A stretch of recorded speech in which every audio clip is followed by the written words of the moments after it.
Video आला याच्यात एक शिवसेनेचे आमदार आहेत ते व्हिडिओमध्ये दिसत आहेत आणि मोठमोठ्या नोटांचे बंडल त्यात दिसत आहेत. जे तुम्ही ज्याचा उल्लेख करत आहेत ते शिवसेनेचे नाही तर गद्दार टोळीचे आमदार आहेत. शिवसेना ही एकच आहे आणि शिवसेनेच्याच नेत्यांनी तो व्हिडिओ ट्विट केलेला आहे. शिवसेना उद्धव बाळासाहेब ठाकरे शिवसेना ही एकच आहे.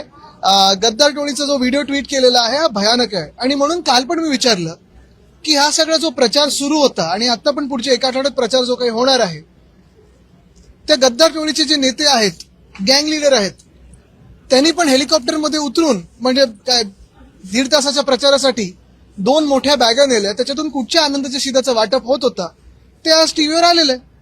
पण जसं ह्यांचा व्हिडिओ आला तसं छत्रपती संभाजीनगर मधले एक आमदार त्यांचा एक व्हिडिओ आला. अनेक अशा आमदारांचे व्हिडिओ आलेत. मग कोणाच्या जमिनीचं आलं असेल, कोणाच्या पैशाच्या नोटाचं आलं असेल, कोणाच्या दादागिरीचं आलं असेल, कोणी कोणाला मारतानाच आलं असेल. पण एकच प्रश्न आहे की जी भाजपा स्वतःला द पार्टी विथ डिफरन्स हे सांगायची, जी भाजपा सगळ्यांना सांगते की न खाता हूं न खाने देता हूं, न खाता हूं न खाने देता हूं. मग हे सगळे जे आजूबाजूला घेऊन फिरतात तुम्ही सत्ताधारी म्हणून बसवलेले आहेत, अधिकाऱ्यांच्या डोक्यावर बसवलेले आहेत, जनतेच्या डोक्यावर बसवलेले आहेत, हे कुठच्या धोरणात येतात नक्की की तुम्ही यांचं संरक्षण करता? का यांच्यावर कारवाई होत नाही? काय नाटकं होत नाहीयेत? आणि कधीपर्यंत थांबणार तुम्ही?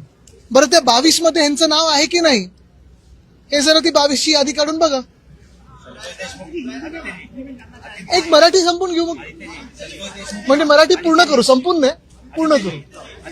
संतोष देशमुख प्रकार एक एक एक एक करतो.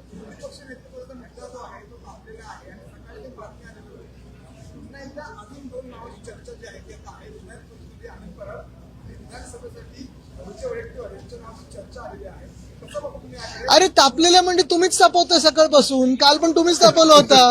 काल दुसरी 2 नावं होती, आज ही 2 नावं आहेत, उद्या दुसरी 2 नावं येतील. आम्ही जे दिलेलं नाव आहे ते एक आहे, ते स्पष्ट आहे, ते कुठेही बदल झालेला नाहीये. बरं दुसरी गोष्ट म्हणजे आता 4थं अधिवेशन आहे. जर अध्यक्ष महोदयांना वाटत असेल असं की अधिवेशन चालू शकतो आपण लोकशाहीचं, जिथे विरोधी पक्षाची नेत्याची गरजच नाहीये, हे त्यांनी जगाला सांगावं. मग त्यांनी पुस्तक लिहावं आणि सांगावं की का गरज नाहीये. आणि एवढी भीती सरकारच्या मनात का आहे की विधान परिषदेत असेल किंवा विधानसभेत असेल विरोधी पक्ष नेता नसावाच एवढं बहुमत असून देखील एवढी भीती काय आहे त्यांच्या मनात?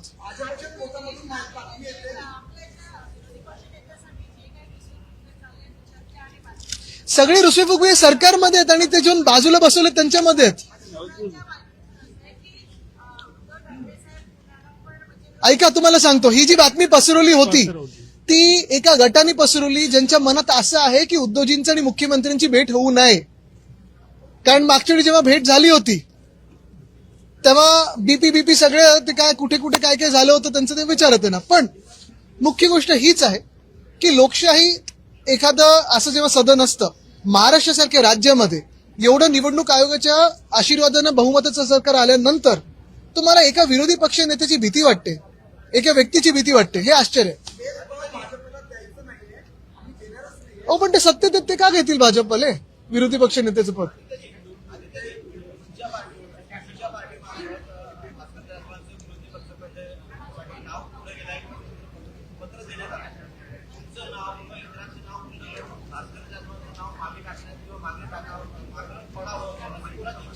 कोणाची नाही. आता उद्या अजून 2 नावं तुम्ही ऐकाल नवीन, पण ते जिंकून आले तेवढं बघा. पुढचा ठीक आहे चला पुढचा शाहीद प्रकरणाला आज 1 वर्ष पूर्ण झालं. त्यांच्या घरच्यांचं म्हणणं असं आहे आम्हाला अजून न्याय मिळाला नाही. बीडचं प्रकरण आहे, परभणीचं प्रकरण आहे, अशी अनेक प्रकरणं महाराष्ट्रात आहेत. आज देखील आम्ही सकाळी चर्चा करत होतो. पण मुद्दा असा आहे ना की पुढे सरकार काही करतंय का? आणि ही जशी प्रकरणं आहेत तसं शेतकऱ्यांच्या पण आत्महत्या आहेत. हा पण प्रकार तसाच आहे, चालूच आहे. कुठेही पूर्णविराम त्याला होत नाही कारण सरकारकडून मदत मिळत नाहीये.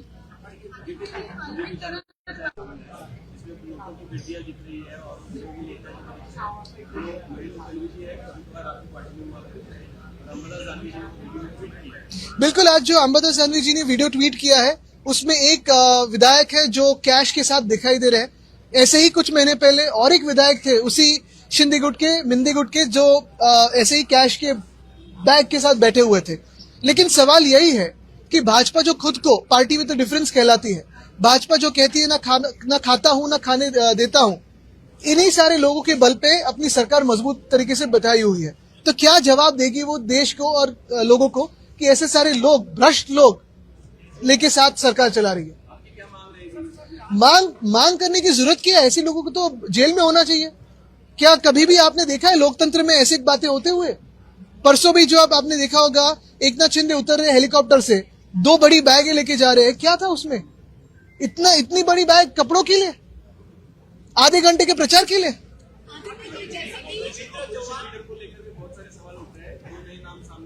बिल्कुल नहीं, हमने जो नाम दिया है वो किसी भी कोई बदल हुआ नहीं है। लेकिन ये जो अफवाहें फैलाई जा रही है वो इसीलिए फैलाई जा रही है क्योंकि जो फैला रहे हैं उनके मन में यही डर होता है कि अगर इस सत्र के दौरान उद्धव जी और देवेंद्र जी मिले तो वापस पिछले सत्र में जैसे उनके दिल की जो धड़कनें थी, तेज हो रही थी मिंदे की, वो वैसी ही होती जाएगी। जैसे कि आपने कहा था कि उनके विधायकों में फूट अभी पड़ चुकी है। अभी उद्योग मंत्री उदय सामंत का एक बयान आया है कि वे शिवसेना का एक किताब लिखने जा रहे हैं, मुंबई टू गुवाहाटी, गुवाहाटी टू वाया सूरत। इसके ऊपर सर क्या कहना? लज्जा थोड़ी तो होनी चाहिए। इतनी सारी किताब चोरी पे, खुद के चोरी पे अगर लिख रहे हैं तो इससे और यानी ये तो क्या कॉमेडी हो सकता? एक तो सरकाज़म में बोला होगा उन्होंने, लेकिन ये तो लज्जा है ही नहीं।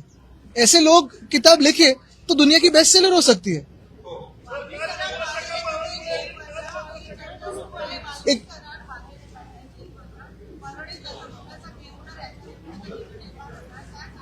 मला वाटतं आपण काय ऐकलेलं त्याच्यावरून चर्चा नको, झालं तर त्याच्यावर बोलूया.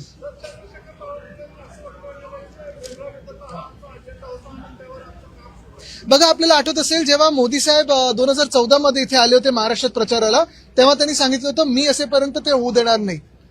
काही वेगळे प्लॅन असतील तर मला माहित नाही.